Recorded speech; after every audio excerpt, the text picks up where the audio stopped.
we're going to look at dealing with square root functions and inequalities, and then also graphing some of these. Well, let's start out by looking at a square root function here. We want to find our domain, our range, our x-intercepts, and our y-intercepts. Now keep in mind that you can never have a negative on the inside of your root. So the inside of your root either has to be positive or 0. So we're going to just take what's on the inside, since it can't be negative, and say it has to be positive or 0. Positive or 0 means greater than or equal to 0. When we go ahead and solve this inequality, then it tells us our domain. So we could go ahead and add 1, and then we could multiply both sides by 2/3, and we get x to be greater than or equal to 2/3. That ends up being our domain. Your range, on the other hand, is what you get out of your root. Well, you'll notice in front of your root here we have a positive sign, which means we cannot get out negatives. So your range then, because there's a positive sign in front, is greater than or equal to 0. Well, could it actually get out 0? Yeah, if you take your 2/3 and plug it in here, 2/3 times your 3/2 is 1, minus 1 is 0, and the square root of 0 is 0. So your range is greater than or equal to 0, because you could get out 0, or since there's a positive sign in front, you could get out all positives. Now, let's go ahead and try to find your x-intercept. Your x-intercept is when your y value is 0. So go 0 equals your whole root. So all we're doing, once again, is just replacing this y value with 0. That's all we have to do then to go ahead and solve. So we plug in our y being 0, still have our root stuff over here. Then we want to go ahead and solve this. Since you have your root on one side by itself, we can square both sides, and this goes back to what we were doing in chapter 5. Then you want to go ahead and solve this by adding 1 to both sides.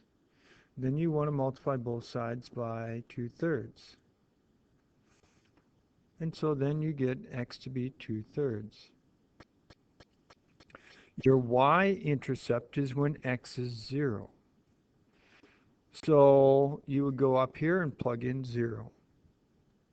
However, 0 times this is 0, minus 1 is 0. You realize you get a negative inside of your root, and it doesn't work.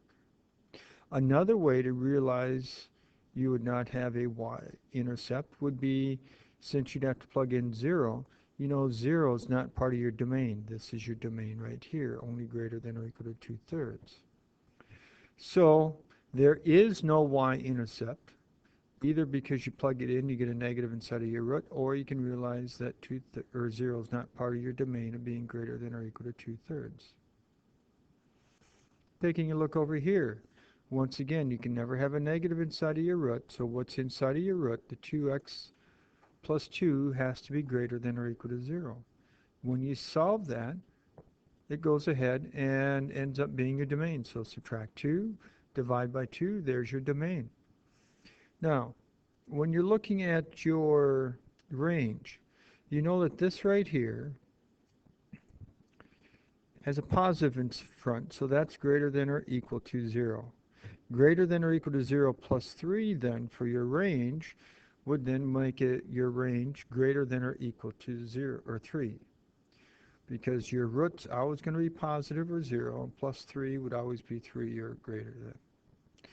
Your y or x-intercept, once again, is when you plug in 0 for your y value. So if you plug 0 in here and solve the whole inequality, and that's what we're doing down here. So 0 equals your whole inequality with that plus 3 at the end. Now we got to get your root by itself, so we're going to subtract 3 from both sides.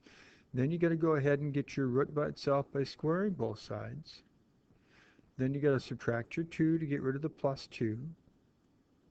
Then you got to go ahead and divide by 2 to get rid of the timesing by 2. And we get 7/2. Now, remember when we were in chapter 5, we said when you end up squaring both sides, check your answers to see if they work.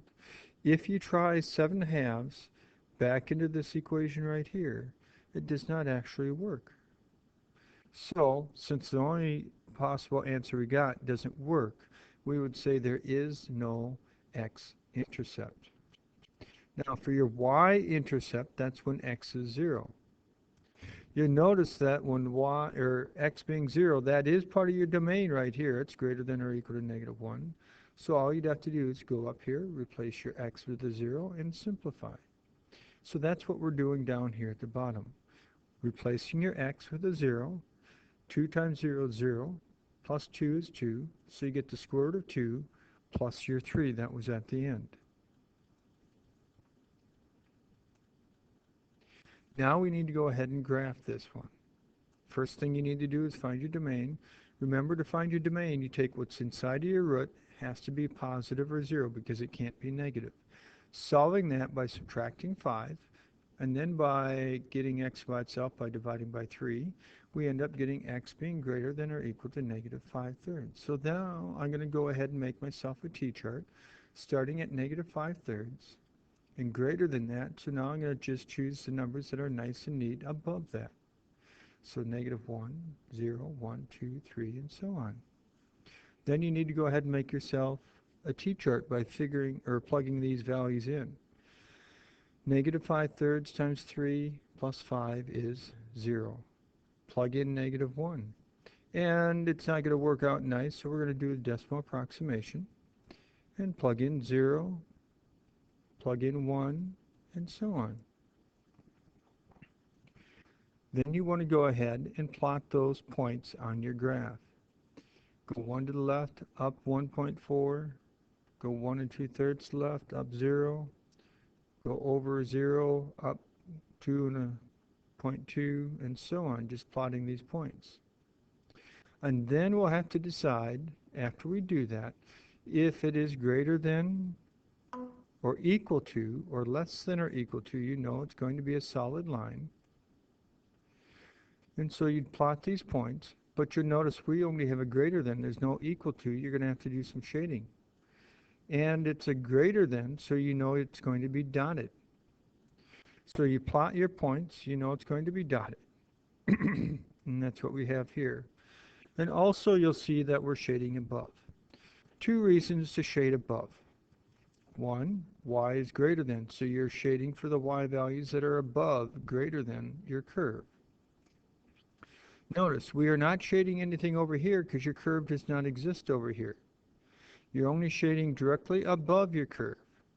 Another way to figure that out is to try the point 0, 0.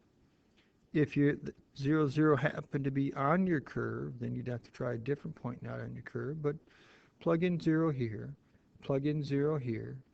Is 0 greater than or equal to, then it would be the square root of 5 when you plug in 0. The answer is no. You tried this point, it didn't work, so you'd have to shade on the other side. Same approach here.